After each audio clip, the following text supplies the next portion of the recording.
and welcome back to another exciting episode of Rough Sketch to Final Drafts. I am your coach, and I am your host today, Coach Adam, and we are continuing this season 4 on a journey of self-discovery, of identity, and again, continuing peeling back these layers of self and what it means to be on our healing journey and truly representing ourselves and loving ourselves in a great way.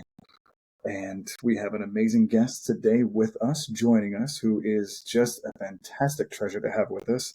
Michelle, would you like to introduce yourself for the benefit of our amazing audience? Thank you.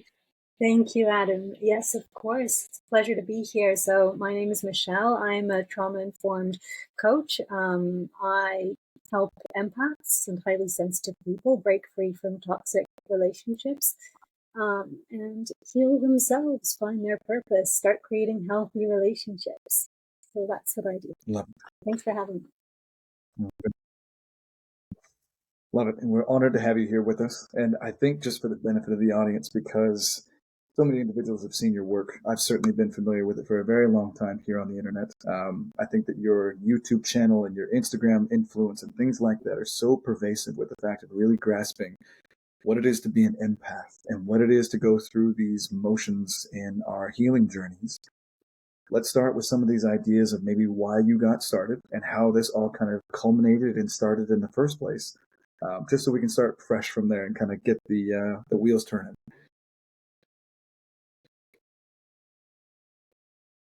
Oops, I've lost you. Oh, God. Okay.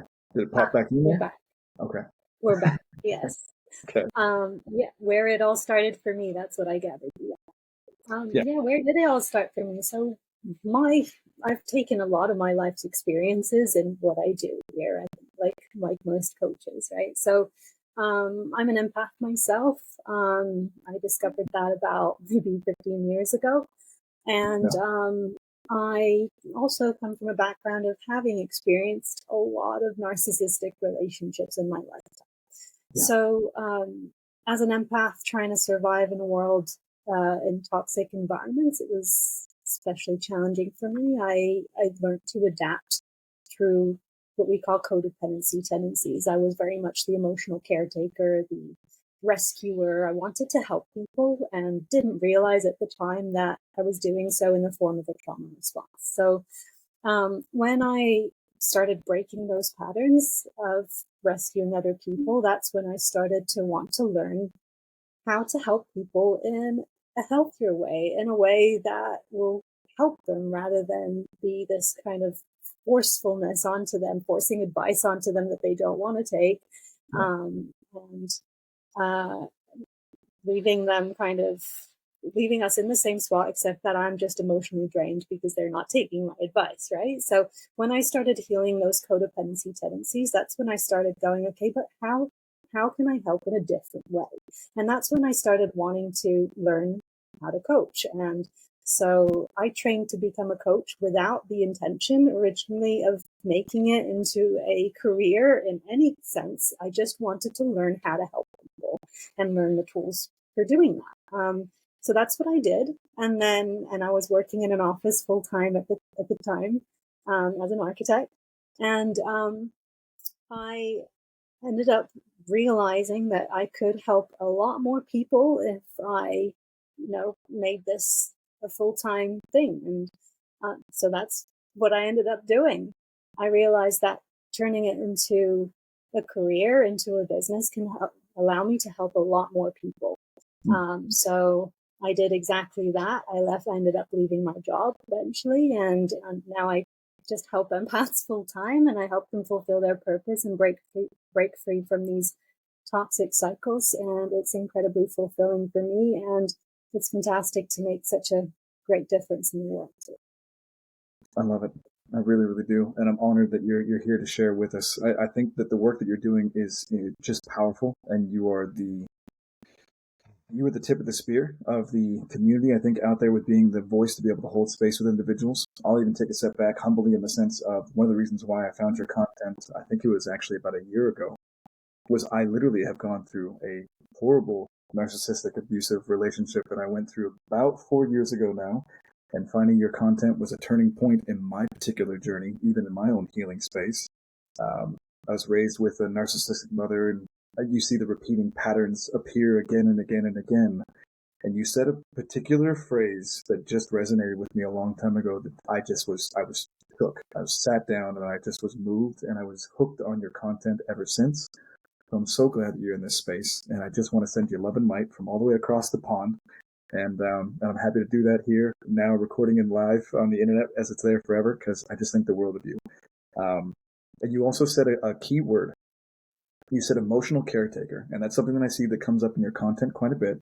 For the sake of the audience who might be new here on the podcast in the Rough Sketch to Final Draft family, what do you mean by that? Because, of course, I understand that, though I think that's very pivotal. And how do we find ourselves sometimes being the emotional caretaker? And kind of let's unpack that a little bit. Sure, I'd love to. But first of all, thank you for sharing that with me about your personal experience. I had no idea. So thank you for opening up that. I appreciate it. And I'm glad that my content had that impact. An emotional caretaker, sure. So emotional caretaking is a part of what we call codependency. So codependents are very good at taking care of others and not very good at taking care of themselves. They're overgivers, right? So it shows up in relationships in the form of being overly attentive to other people's needs, being the overgiver, right? Giving beyond your personal boundaries because you're not in tune with your personal boundaries. Being a people pleaser, doing the things that you believe others want you to do so that they can accept you or to avoid backlash in any way. So that's how it tends to show up. And being the emotional caretaker usually roots back from when we're children. So the case for a lot of empaths, not be everyone, but in many, many cases, like yourself, it can root in childhood where there was a lot of chaos in the home. So either from a narcissistic parent or from an emotionally immature parent in the form.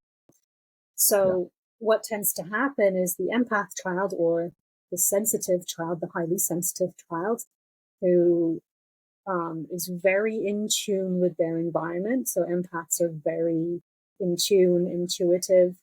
They pick up on the moods of other people. They're very, very caring and empathetic, right? And they tune in very easily to their environment. So if a parent, for example, feels upset or seems helpless in some way or emotional or angry, then the sensitive child will usually be the one to go, okay, well, I need to fix this. I need to make them okay. Right. I can see that. Do you relate to that? Yeah. I do. Yeah. So that's what usually happens in terms of how those tendencies are rooted. It's usually in a chaotic home where the chaos was so out of control that the empath child was so overwhelmed that they felt like, okay, I need to fix this and I need to become the parent, and then the roles are swapped. And that's not healthy, right? In our adult relationships either. And it's very difficult to spot this in our adult relationships because most people who are codependent will think, oh, I'm just a very caring person. I'm a very loving person. Yes, you are very loving because you're empathetic in nature, but with codependency, it goes out of balance because you're no longer in tune with your own feelings and needs and boundaries, and you're overly in tune with other people's boundaries, other people's needs rather, because that's how you've learned to survive. By neglecting your needs and being overly attentive to theirs. Whereas a non-codependent empath instead will be more balanced in that respect. They will be caring towards other people's needs, but they will also be caring towards their own needs and also have compassion for themselves. I love that. The healed journey in that sense of actually coming back home to self. To actually understanding that self is just as important as actually prioritizing the other person, to actually prioritize yourself in a balanced manner. And I find that this is a good segue to get into the next piece of this, because I feel like this is a recurring theme also with much of the content that's out there for narcissism in that sense. And I'd love to get your take on this. In the truest sense of what is some of your feedback about the idea, because it's so regularly plugged out there. And I feel, again, that your content is just at the forefront of being empathic and holding space in the healthy way for this. If you're going to go no contact from a narcissist to get yourself out of these cycles, sometimes it's always suggested or whatever in these TikTok learn things or in these quick little snippets in that regard. And I believe people are doing their best. At the same time, what is your advice on going no contact from a narcissist to get yourself out of that cycle? What do you have to say on that? No contact is great for a lot of people, but sadly, it's not realistic for everyone, right? Some people co-parent with a narcissist. Some people have a child who's narcissistic, right? Maybe inherited traits. And some people may have a parent who they don't want to completely go no contact with, and that's valid too, right? Yeah. The main thing is that we are in tune with our internal boundaries, and we are holding and honoring those boundaries for ourselves so that we're not allowing mistreatment. And that's about holding that compassion and holding that connection to self, as you were describing. So I'm not against no contact by any means. I think it's a great thing for a lot of people. I just think that it's not realistic for everyone. And I feel that there's a lot of advice on going no contact with people, but it's also important to understand that it doesn't mean that there's no hope for you because you're not able to do that. Maybe it's a partnership where you live together and you're still trying to sort out your finances so that you can leave permanently. Every situation is different, and I think we have to hold compassion for every situation, and there is a way for everyone to figure this out, and that's really important to know. So yeah, that's my viewpoint on it. I love that. Yeah, no, I appreciate your insights more than anything. I think that you truly are light in this radiant area of understanding, and the truth of what you can shine your light on is beneficial to everyone who gets a chance to listen to your wisdom. I think that it's something to take into consideration as well, with the fact of also how we're kind of tiptoeing over it, though this is kind of there's a thread here in the fact that if you have a parent or if you're in a relationship with a partner that maybe you cannot obviously separate from, take a step back from, what are the recommendations that you might have in that regard for people who might be interacting and going through, let's put it that way, in a loving, holding space, going through a situation with a narcissist? Is even couples therapy or marriage therapy, is that even something that is an option? If so, yes. If no, why? If the person is highly narcissistic, then absolutely not. No couples therapy. I highly do not recommend that. I feel that there is a lot more danger to doing that than not doing it. The reason is that narcissistic people are excellent manipulators, and especially if the therapist is not experienced with narcissistic abuse, then they may not spot that they are being manipulated too. Because narcissists deny reality, right? They deflect accountability, they place blame. And what's really sad to hear, which I hear this a lot, sadly, when people come to me, is that they've been through this. And the therapist is telling the victim, okay, but what part are you responsible for? Right. And ouch, like the victim shaming, it's not okay, right? And all that does is increase all of this abuse. Ultimately, it gives the narcissistic person a reason for doing what they're doing and further self-shames the victim, and it's harder to heal from and come out of at that point. So what do you do in instances where you can't leave immediately? Well, if it's, there's so many different types of scenarios, right? But for example, if you're living with a partner, you're trying to figure out a way to leave, get your plan together. Do not share it with them. If you share your plan with them, it's going to explode, and you don't want to put yourself into an unsafe situation. So create a plan, get a job, do whatever you need to do to have the minimum finances to be able to support yourself. depending on the urgency of the situation, if need be, find a temporary place to live. Right? And in cases where it's a parent, or even if it's your parent, or if you're even co-parenting, then you likely will not live with that person. Have very, very solid boundaries around how long you expose yourself to the environment whenever you are around them. Yeah. Where is it safer to be around them? Is it out of the home? Where is it safer? And how long, right? How long are you willing to expose yourself? And be in tune with your internal threshold of if you intended to be there for an hour, but after 20 minutes they're being very aggressive, you have the right to leave the situation. So it's not overexposing yourself to the environment, and you being the one in control of removing yourself where needed. Beautiful. And I'm going to be honest, it resonates so well with everything that you say. I've listened to your voice, I think, maybe 15 million times, I think, if I would even just say humbly. So to hear you actually say these words while we're in this conversation, it's actually genuinely bringing up the peacefulness of some of the I've listened to many of your things on repeat, just to actually help, self-soothe and get in there and make sure that it's actually becoming the mantra that helps reprogram the subconscious mind. I practice NLP and things like that, so I know that it's actually getting in there deep.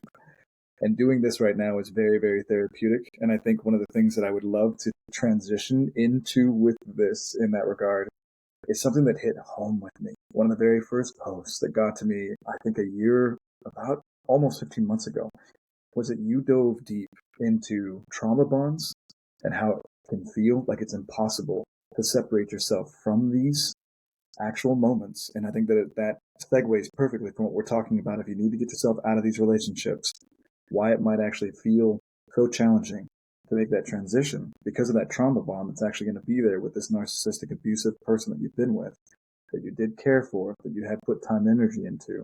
What are some of those steps that we can take to stepping into this world of severing that trauma bond and starting to heal? Sure. First of all, like, a trauma bond is an addiction to a person, right? So it's kind of like asking an alcoholic to suddenly just stop drinking. Like, it's not real. It's not an easy thing to do, right? It's an addiction, and we have to see it as an addiction. So what does the healing process look like? The process is called individuation. So it's discovering your sense of self.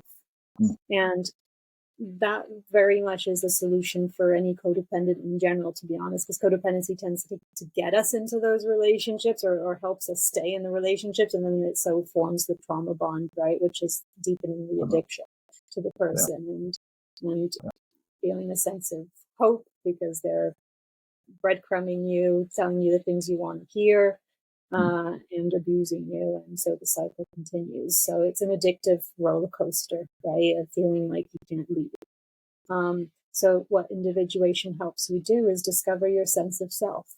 And it's a gradual process, right? Until the moment where you feel confident enough that you know you need to take action based on your self-worth.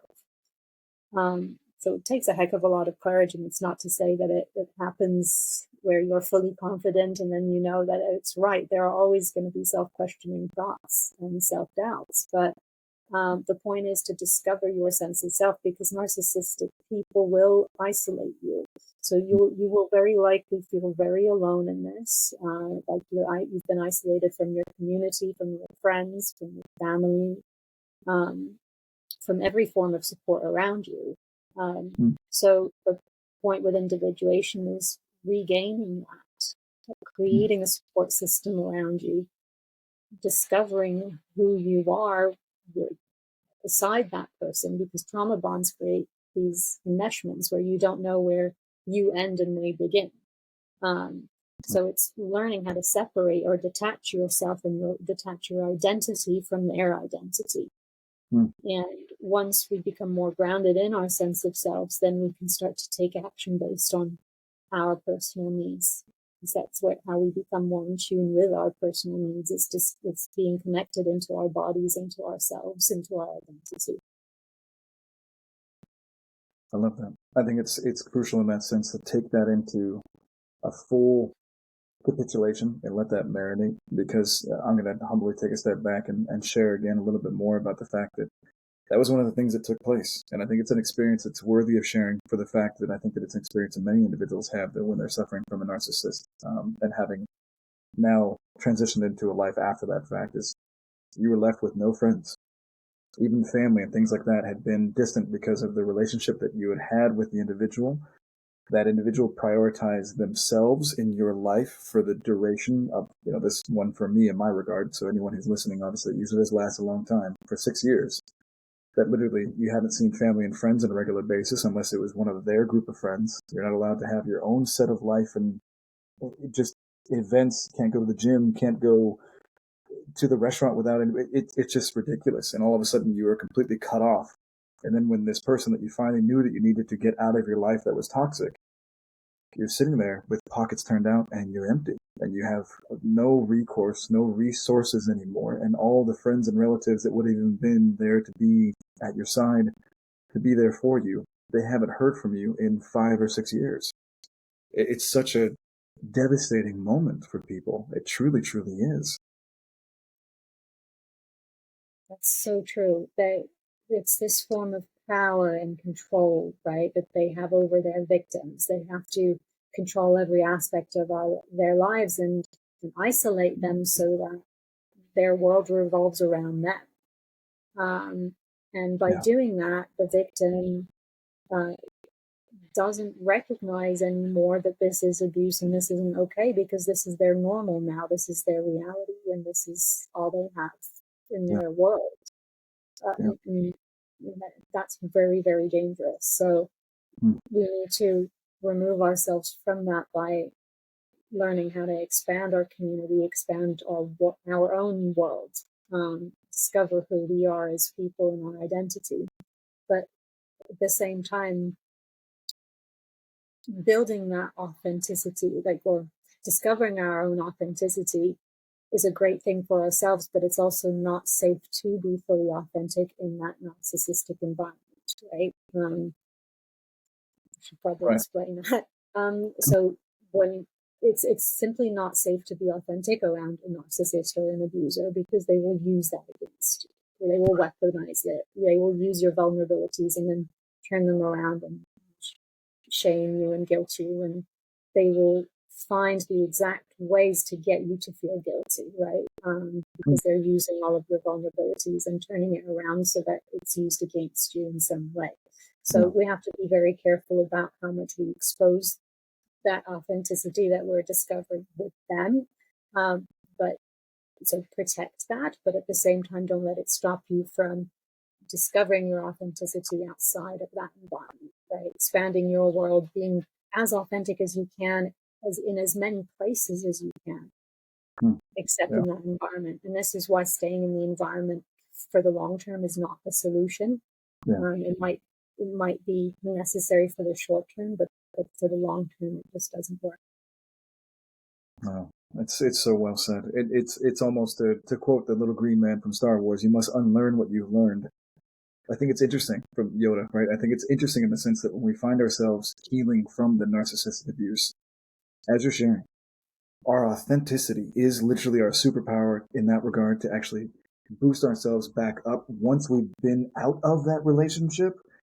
However, we have to unlearn what we've learned through that relationship because we had to betray ourselves throughout that entire time. And then when we're finding ourselves on the other side of that relationship and we're free finally, we have to remind ourselves and retrain and relearn how to become our authentic selves. Again, that I found that was so beautiful about your content as well, that helped even myself. I thought I had come pretty far because I've been now single for 4 years after that long relationship. And this was just a year and a half ago. So even after 3 years of even my own healing journey, I found your amazing content. And then I realized that there was still so much more to peel back those layers of, am I really actually genuinely fully immersing myself in my authenticity, the way that I even used to circa 5 years ago. And the truth is that there was still so much more to unpack. And your wisdom helped lead me to understand that there was still so much more to find within. What you're saying about the unlearning is so true. And most of us don't remember what we're trying to get back to, right? Because that's when we were newborn babies coming into the world. And babies find their voice until the voice is shut down. By someone. And those are the things that we learn in order to learn how to survive, because it's not convenient for the parent if you're dysregulated, because it makes them dysregulated because they don't know how to self-regulate themselves. Right. So we learn how to shut down our voices and just be overly attentive to other people's needs and adapting our own selves, morphing into the person that we need to be to make sure that they are regulated. So we no longer are concerned about how do we regulate ourselves, but it's more how do we regulate them. That is not okay, right? It's being the emotional caretaker, like we were saying earlier. So yeah, it's a lot to unlearn. And for a lot of people that I work with, it's kind of like, if when they do start, for example, as they're doing this work and they feel ready to date again, it's like, how do I actually do that if I'm not, doing it in the way that I did before? And it really is learning what love is all over again, because your concept of love has been so distorted for so long that it really doesn't even feel like love at first, or safety doesn't feel safe, because your sense of safety is familiarity, not safety. So not only is it about learning new ways of communicating with people or what to look out for, but it's allowing your body to catch up with how it all feels, because it's not going to feel right at first. Your body's going to need time to adapt to this new way of being and true safety and what that actually really means. It's so true. And I love that, the fact of the understanding that when safety doesn't feel safe, that just made my heart go bump. Extra. I would say this is a perfect time to move forward and transition into the fact, because it's going to still continue this line of thought. I'm realizing how well these all synced up. When individuals are now in these moments, what are some of the healthy things that they can do to start setting boundaries? What are some of the tips that you have for setting healthy ones, and what are the difference between healthy ones and ones that are not so healthy in that regard? And what are some of the ideas about, if you do set the boundary and you get backlash from that, what is that really saying about the boundary that you're trying to set, or does that say something more about the person that you're setting it with? And I'll let you go ahead and jump into there. Thanks for that question. I feel like there's so many misconceptions around boundaries. The most common thing I get is, but I tried setting the boundary, but there's backlash. They don't like it. Right. They're not supposed to like it. That's what we need to all accept here. That's right. Other people are not supposed to like our boundary. In fact, if they don't like it, it's really just a sign that these people are not aligned with us or with the values that we want to hold in our lives. And we have avoided that for a long time because we wanted to hang on to the people that were not meant for us. Right? The other people are not supposed to like our boundaries, first off. Yeah. So then how do we actually set them? Well, it's not only voicing the boundary, but it's actually following through with it. Instead of waiting for them to give you permission to follow through with your boundary or even have the boundary, you give yourself that permission. If you're saying that you are going to leave the conversation or leave the home, I don't know, whatever your consequence is in your boundary, then it's your job to follow through with it. So make it realistic, first off, if you're setting a consequence, right? Don't say something that you don't mean, because no one's going to believe your boundary then. So set a boundary that you believe and that you're able to follow through with. So if there's backlash and they don't like it and they're disrespecting it, then that is your permission to follow through with your boundary and make sure that your need is met. You're setting a boundary because your need is not being met. You get to make sure that need is met. That's what a boundary is for.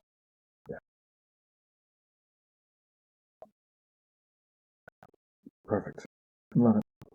And it's such a good reminder. And I think one of the reasons why it's so challenging in setting the boundaries and stepping away from a unhealthy relationship.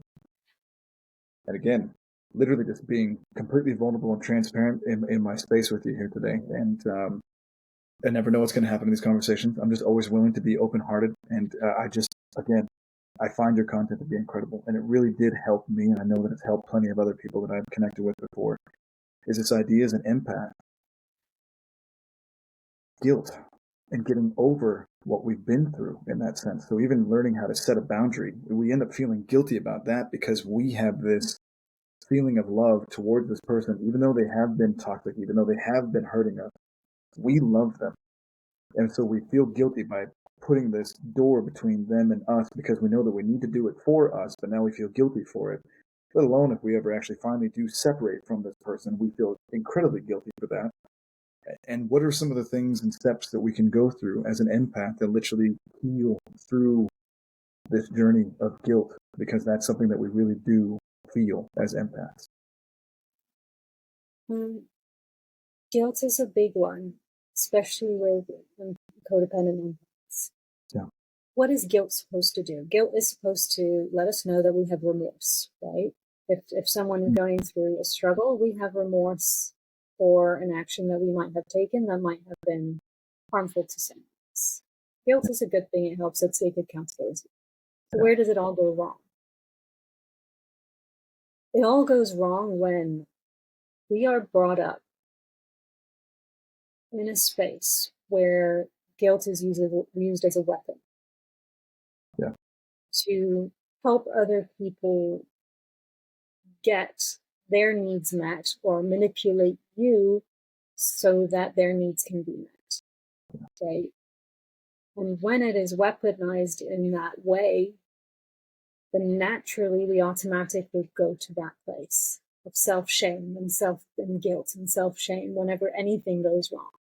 But are we actually responsible for that thing? Not necessarily, and that's where codependency comes in. It's this over-responsibility for other people's feelings because we have grown up to believe that other people's feelings are our responsibility. It goes back to the emotional caretaker role, right? Of not recognizing the divide between my responsibility and their responsibility. So guilt is never supposed to be a bad thing, but when it's used as a weapon against us, then we will automatically go to that place of guilting ourselves for something that we're not responsible for. So how to get ourselves out of this, it really is healing codependency. Yeah. We can either act on the guilt or not act on the guilt, right? If the guilt takes us into this place of acting on it by doing the thing they want us to do or people pleasing, it really is just a cycle of survival. Getting ourselves out of that is no longer aligning the action with the guilt and gradually healing codependency by taking action and learning how to self-regulate through those moments, which is precisely what I help people do. Yeah. Learning how to self-regulate and learning how to change the action that's associated with the feeling so that you can start changing your emotional response to the situation and start to recognize what is yours and what is theirs, what is not yours. The divide, instead of the enmeshment of relationships, it's starting to recognize you as being separate to that.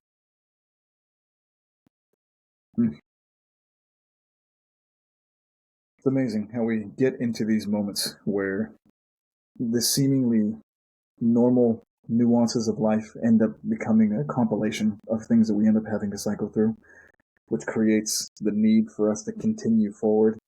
It's this interesting chaos meets the challenge, and then we overcome that chaos and challenge, and then another one presents itself, and we continually keep rewashing this cycle. And I find that becomes an emotional roller coaster that we go through in that regard.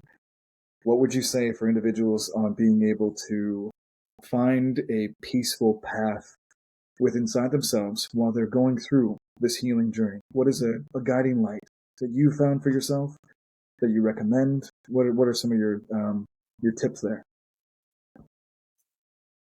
Keep your eyes on where you're going, on the vision of the life that you are building for yourself, because the transition period that we're discussing here of setting the boundaries, following through with the boundaries, leaving a toxic environment, it's there's no way of making it easy, right? It's hard, and you get backlash, and you're learning how to protect yourself in a different way and take yourself to safety.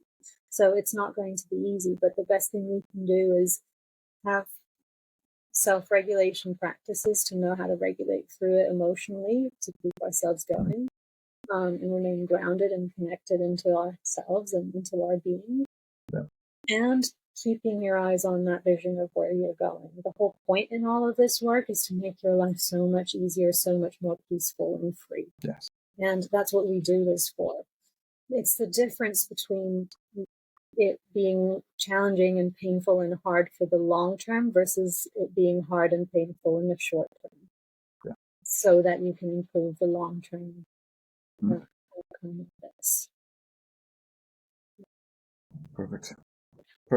I would say where we are now is at a spot in time where these kind of things I think are so prevalent in our culture of today that this kind of information and this type of healing is so necessary and pivotal. I also want to ask kindly, do you currently, and this is something that I obviously want to engage in, do you have a book that you have right now that people are going to be able to get their hands on one of these days to be able to guide them through these steps and stages? Because I think that you need to. I really do. I love that you say that. People have asked me that in the past. I don't have a book yet. I do think it will come in future at some point. Okay. For now, I run a membership, which is a monthly subscription. You can subscribe as little or as long as you want. It's basically the price of a book for a month. Or the price of a meal for a month, right? Yep. And that's where I break down all of the tools and strategies to know exactly what to do, like step by step. In these situations, so how to set the boundaries, especially in narcissistic environments. Today's workshop, or this month's workshop, was on how to deal with people who invalidate your worth. So how to set boundaries around that, or even healing your attachment style. So I offer loads of tools in the membership for anyone interested in taking this work. Absolutely.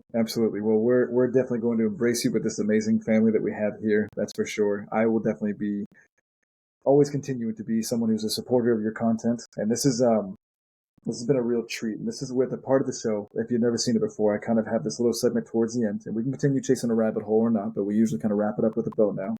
I think through the journey of what we've had today, it's just been beautiful, though I always want to give back a moment to my amazing guests to be able to say what's on their heart, to be able to, if you could say what this episode that you want this one to resonate with the message for everyone that's out there, who's going to see it in the future and who's going to listen to it now. What is the message that's on your heart today to be able to share for this amazing episode? I'd love to say, hold on to courage and keep going. I know this journey is hard. I've been through it myself, and sometimes you're like, am I even getting anywhere? As long as you're on the path to trying new things rather than circling around the same thing. Yeah. Keep going, keep having courage. This work, it's not for the faint-hearted, right? Like, it's not easy, and it takes a lot of courage, but you've got this. You might have been made to believe that you don't have it in you, but you do. Just know that whoever you are out there, you can do it. I love it. We're helping people literally in their journey from trauma to transformation. And I just think that you're doing such amazing work. Keep doing what you're doing, Michelle. Please stay in this space of love and light. Now, obviously, we said it at the very beginning, but for the people who maybe caught halfway through, where can they find you? We'll have all your links and socials down below, but tell the community where you're at, where they can find you, what you're doing. Thank you so much, Adam. So you can find me on Instagram. That's my main social media platform.